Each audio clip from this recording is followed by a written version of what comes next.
प्रश्न आएको छ, अरूले ध्यान गर्दा यस्तो अनुभव भयो भन्छन्, मलाई ध्यानमा कुनै अनुभव हुँदैन। ध्यानमा अनुभव प्राप्त गर्नको लागि के गर्नुपर्छ?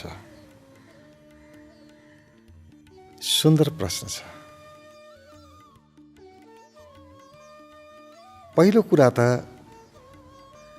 एउटा कुरा विचार गर्नुपर्छ कि ध्यानमा अनुभव भयो भने के हुन्छ। ध्यानको अनुभव भयो भने के हुन्छ? ध्यानको अनुभव किन हुनु परेको? आफैलाई सोध्ने। ध्यान गरेर के पाउन खोजेको हो? उद्देश्य त हुन्छ नि। कुनै पनि काम गर्नुको पछाडि उद्देश्य हुन्छ। ध्यान गरेर म के पाउन चाहन्छु, कस्तो अनुभव लिन चाहन्छु, त्यो भित्र स्पष्टता आएको छ कि छैन?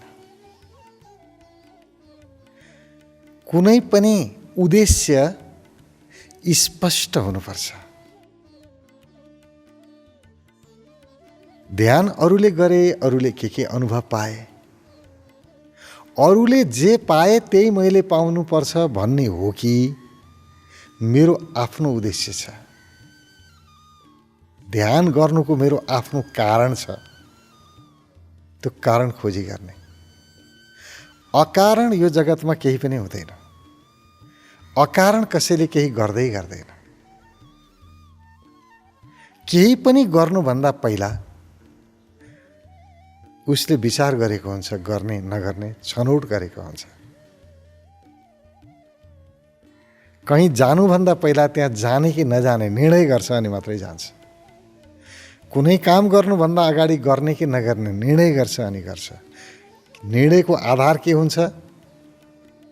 त्यो काम गरेपछि के हुन्छ, परिणाम कस्तो आउँछ, त्यो परिणामको मलाई आवश्यक छ कि छैन।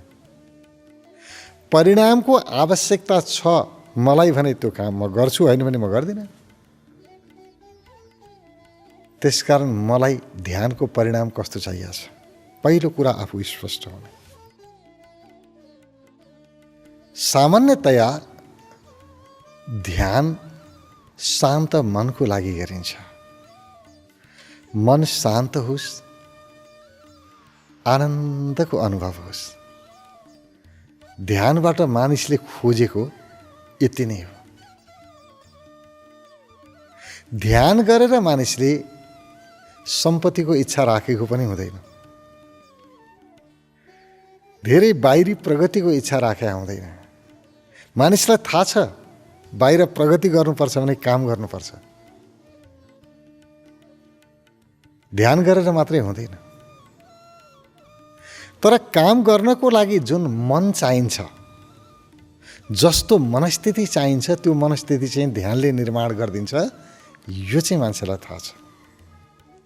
अशान्त मनले काम गर्यो भने कुनै काममा सफल हुन सकिन्न। जे काम गर्छु म त्यसमा म सफल हुन चाहन्छु भने मन शान्त हुनैपर्छ। मन आनन्दित हुनैपर्छ, खुसी सुखी हुनैपर्छ। खुसी मनले खुसी भएर काम गरियो भने कामको परिणाम अत्यन्तै सुन्दर हुन्छ, राम्रो हुन्छ, सफल भइन्छ। दुखी मन लिएर काम गरेर कोही पनि सफलतातिर अगाडि बढ्न सक्दैन। कर्मको लागि चाहिने ऊर्जा प्राप्त हुँदैन। त्यसकारण ध्यानको एउटै उद्देश्य हो, आफ्नो छरिएको मनलाई, अव्यवस्थित विचारहरूलाई शान्त गर्नु, व्यवस्थित गर्नु। मेरा विचारहरू शान्त भए कि भएनन्? मनमा शान्तिको अनुभव भयो कि भएन? त्यो शान्ति सँगसँगै आनन्दको अनुभव भयो कि भएन? यो अनुभव भयो भने ध्यानको अनुभव भयो। मानिसले ध्यान गर्दाखेरि कस्ता कस्ता दृश्यहरू देखे, भगवान देखे कि गुरुहरूलाई देखे कि भित्र प्रकाशै प्रकाश देखे कि यो धेरै महत्त्वपूर्ण होइन। महत्त्वपूर्ण शान्ति अनुभव गरेकै गरेनन्, आनन्दको अनुभव गरेकै गरेनन्, यो महत्त्वपूर्ण हो। यदि यो अनुभव भएको छैन, ध्यान गर्दाखेरि शान्त मनको अनुभव भएको छैन, आनन्दित मनको अनुभव भएको छैन भने अब कसरी अनुभव हुन्छ त्यो तरिका म बताउँछु। तर ध्यान गर्दा फलानाले यस्तो यस्तो देख्यो रे, मैले चाहिँ देखेको छैन भन्ने हो भने त्यो तरिका बताउन सकिँदैन। किन सकिँदैन भने ध्यानमा व्यक्तिले त्यही देख्छ जो उसको मनमा छ। आफ्नो मनमा जे छ, आफ्नो अवचेतन मनमा, आफ्नो अचेतन मनमा जे जम्मा भएर बसेको छ, शान्त भएपछि त्यही प्रकट हुन्छ, त्यही देख्छ उसले। अब जसको मनमा जे छ त्यही देख्छ। उसको मनमा थियो त्यो देख्यो, मेरो मनमा छैन, म देख्दिनँ। त्यसकारण उसले देखेको मैले देख्नुपर्छ भनेर खोजियो भने ध्यानमा त्यो सम्भव हुँदैन। मनका कुराहरू त देखिन्छन्, देखिँदै जान्छन्, त्यो महत्त्वपूर्ण होइन। मेरै मनमा थियो देखियो, यो ठुलो कुरा होइन। ठुलो कुरा के हो भने मन शान्त भयो कि भएन, आनन्दको अनुभव भयो कि भएन। बिहान ध्यान गरेपछि दिनभरि मन शान्त, मन विचलित हुनुहुन्न। साना साना घटनाहरूले पनि हाम्रो मनलाई विचलित गराउँछ। एउटा केही घटना हुन पाएको छैन, हाम्रो मन थर्किन थाल्छ, त्यत्तिकै आत्तिन्छ मन। के गरौँ न के गरौँ हुन्छ, छटपटी हुन्छ। बिहान ध्यान गरेपछि दिनभरि जस्तासुकै घटना घटे पनि मन छटपटिनुहुन्न। यदि मन घटनाहरूबाट अविचलित छ भने बस मलाई ध्यान लाग्यो बुझे हुन्छ। साना साना कुरामा पनि आत्तिने, रिसाउने, साना साना कुराहरूमा तुरुन्तै प्रतिक्रिया जनाइहाल्ने, त्यस्तो छ भनेदेखि चाहिँ मैले ध्यान गरेको परिणाम आएन भन्ने बुझे हुन्छ, मलाई ध्यान लागेन भन्ने बुझे हुन्छ। ध्यान लाग्नु भनेकै शान्त हुनु हो, आनन्दित हुनु हो। अब यो कसरी हुन सकिन्छ? ध्यानमा केही खोज्यो भने या त मन विचलित नै हुन्छ। हामी ध्यान गर्दा केही खोजिरहेका हुन्छौँ, केही पाउन खोजिरहेका हुन्छौँ। मैले आँखा बन्द गरेर ध्यान गरिरहेका छु, यहाँ भगवान कता देखिने हो, यस्तो यस्तो कुरा देखिन्छ भन्छन्, यो चाहिँ खोइ त मैले देखेको, कहाँ देखिने हो। यसरी खोज्न थाल्यो भने यो पाउने इच्छा छ कि पाउने इच्छा रहन्जेलसम्म मन अत्यन्तै चञ्चल हुन्छ। यसले त झन् मनलाई विचलित बनाउँछ, झन् चञ्चल बनाउँछ। त्यसकारण त्यहाँ पाउने होइन। ध्यान भनेको पाउने होइन, हुने हो। आफ्नो शरीरलाई स्थिर राख्ने र आफ्नो मनलाई आफ्नो शरीरमा विश्राम गराउने। मान्नुस् मेरो शरीर बिस्तारा हो, मेरो मन मेरो शरीरमा सुत्नुपर्छ।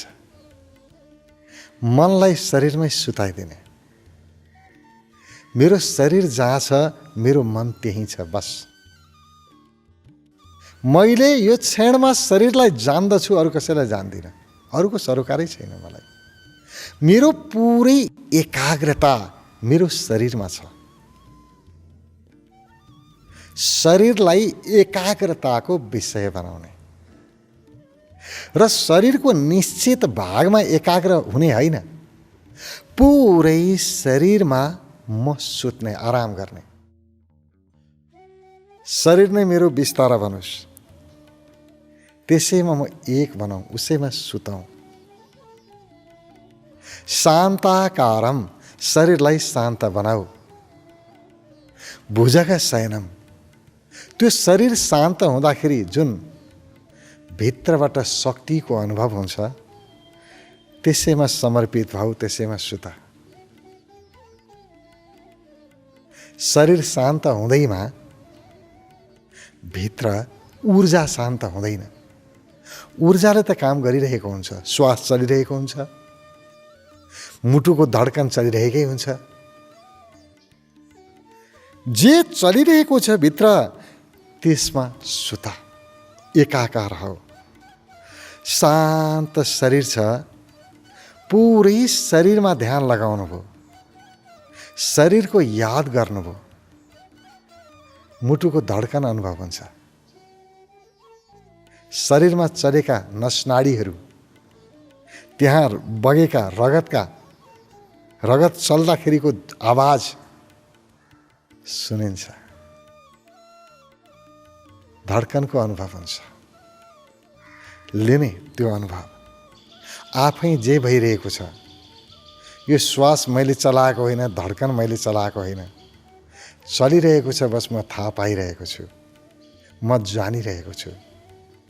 आफ्नो जान्ने क्षमतालाई, थाहा पाउने क्षमतालाई पुरै शरीरमा ओतप्रोत बनाउने, शरीरमा व्याप्त बनाउने, तलदेखि माथिसम्म पुरै शरीरमा मेरो थाहा पाउने क्षमता, मेरो चेतना ओतप्रोत होस्।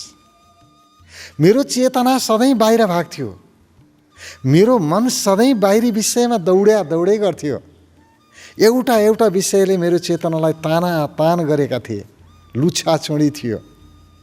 कहिले मेरो मन यता, कहिले उता भागे थियो। आज त्यो बाहिर छरिएको चेतना पुरै समेटिएर फर्क्यो, शरीरमा आयो। मात्रै शरीर जान्दछु, अरू केही जान्दिनँ। पुरा शरीरमा ध्यान, पहिलो काम शरीरमा ध्यान। शरीरमा आफ्नो चेतनालाई सुताइदिने, आफ्नो मनलाई सुताइदिने। हे मन, तिमी मेरो शरीरमा विश्राम गर, पहिलो काम। दोस्रो, अब शरीर शान्त भएको अनुभव गर्नुहोस्। अनुभव त गर्नु पर्यो। शरीरमा मेरो ध्यान गएपछि शरीर के भइरहेको छ त? कस्तो अनुभव भइरहेको छ? अब शरीर शान्त भएको छ। अनि त्यो शान्त शरीरमा मेरो मन विश्राममा छ। मेरो मन बिस्तारै विश्राममा गयो। अब मेरो मन शान्त हुँदै गयो। मेरा विचारहरू शान्त हुँदै गए। अनुभव गर्ने, प्रत्येक श्वासमा आफू शान्त हुँदै गएको अनुभव। पहिलो श्वासभन्दा दोस्रो श्वास आयो, अरू शान्ति थपियो। अर्को श्वास आयो, फेरि शान्ति थपियो। प्रत्येक बाहिर जाने श्वासमा शान्ति बढ्दै गएको अनुभव गर्ने। प्रत्येक श्वासमा म पूर्णतामा शान्त हुँदैछु। मेरा विचारहरू शान्त भए। यी अघिभन्दा अहिले शान्त, त्योभन्दा अब शान्त। निरन्तर शान्ति बढिरहेको अनुभव गर्ने। अनि त्यो शान्तभित्र, त्यो शान्तिभित्र गहिरो आनन्दको अनुभव हुन्छ। जहाँ शान्ति त्यही आनन्द, र जहाँ आनन्द उही शान्ति। शान्ति आनन्द एक अर्काका पूरक हुन्। शान्त भयो मन, आनन्दको अनुभव हुन्छ, ढुक्क हुन्छ। अशान्ति भनेको विचलित गर्ने, छटपटाहट। जहाँ शान्ति हुन्छ अब कुनै छटपटाहट छैन। मन ढुक्क भयो, स्थिर भयो। त्यो शान्तिबाट गहिरो आनन्दको अनुभव हुन्छ। त्यो आनन्द बढ्यो। अब प्रत्येक श्वासमा म आनन्द बढिरहेको छ। मैले आनन्द अनुभव गरिरहेको छु। रोम रोममा आनन्द बढिरहेको छ। सेलहरूबाट, कोशिकाहरूबाट आनन्द प्रकट भइरहेको छ। प्रत्येक कोशिका आनन्दित भइरहेका छन्। शरीरको एउटा भाग होइन, मनको एउटा भाग होइन, पूर्णतामा सूक्ष्म कोशिकाहरू, ब्रह्मरन्ध्र, 72 करोड नाडीहरू सबै आनन्दित भइरहेका छन्, शान्त भइरहेका छन्। शान्ति बढ्दै बढ्दै गयो, आनन्द बढ्दै गयो। शान्ति र आनन्द बढिरहेकोमा एकाग्र हुने, पुरै ध्यान शान्ति आनन्दमा, अन्त ध्यान जानुहुन्न। जति शान्त हुँदै जानुहुन्छ त्यति मन एकाग्र हुँदै जान्छ। किनभने जहाँ सुख छ, जहाँ शान्ति छ, मनलाई त्यही मनपर्छ, त्यही शान्त हुँदै जान्छ। एकाग्र हुँदै हुँदै जाने आफू, आफ्नो शरीर, आनन्दित शरीर, शान्त मन, यसमा एक चित्त हुँदै अरू बढाउँदै बढाउँदै बढाउँदै पुरै विश्राममा जाने, अन्तिममा छोडिदिने। अब पुरा शान्त भयो, अब होस्, जे हुन्छ होस्। अब त्यही शान्तिमा विश्राम, त्यही आनन्दमा विश्राम, 100% आफूलाई विश्राममा लैजाने। 15 मिनट घटीमा पनि अब स्थिर छोडिदिने शरीरलाई। यहाँबाट जब ध्यान 15 मिनटपछि ध्यानबाट बाहिर आइन्छ, यस्तो ताजा तरुजको अनुभव हुन्छ, यति फुर्तिलो हुन्छ मन, शान्त पनि छ, साथमा उमङ्गले भरिएको छ मन, उत्साहले भरिएको छ। मनमा उत्साह उमङ्ग प्रचुर मात्रामा छ, तर पनि शान्त छ। अनौठो अनुभव हुन्छ, कहिल्यै पहिला नभएको अनुभव हुन्छ। यो बेलामा अब बाहिरबाट आउने प्रभावहरूले छुन नसकेको अनुभव हुन्छ। घटना त घट्छन् बाहिर, राम्रा पनि हुन्छन्, नराम्रा घटना पनि घट्छन्। कति चित्त बुझ्ने, कति चित्त नबुझ्ने घटना घट्छन्। तर चित्त नबुझ्ने घटनाहरू घट्दाखेरि जुन पहिला सिधै प्रभाव पर्थ्यो मनमा, मन आत्तिन्थ्यो, डराउँथ्यो, दुखी हुन्थ्यो, अब त्यस्तो हुँदैन। एकदमै प्रभाव कम परेको अनुभव हुन्छ। हो, घटनाहरूले प्रभावै पर्दैन भन्ने होइन, पर्छ, तर त्यसले चोट त्यति गर्दैन जुन पहिला गर्थ्यो। यस्तो भयो भने मलाई ध्यान लाग्यो भन्ने बुझे हुन्छ। ध्यान लाग्नु भनेको त्यहाँ भित्र विभिन्न रूप रङ देख्नु होइन। ध्यान लाग्नु भनेको यो चाहिँ हो, शान्ति हो, आनन्द हो। यसलाई समाउने, जे पनि देखिन्छ ती त सबै मनको खेल हो। मनमा थियो त्यही देखिएको हो। त्यसकारण के देखियो यो महत्त्वपूर्ण होइन, के अनुभूति भयो यो महत्त्वपूर्ण। अनुभूतिमा खोजौँ।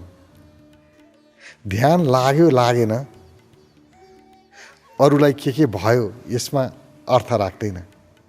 शान्त भयो कि भएन, आनन्दित भयो कि भएन, यसमा अर्थ राख्छ।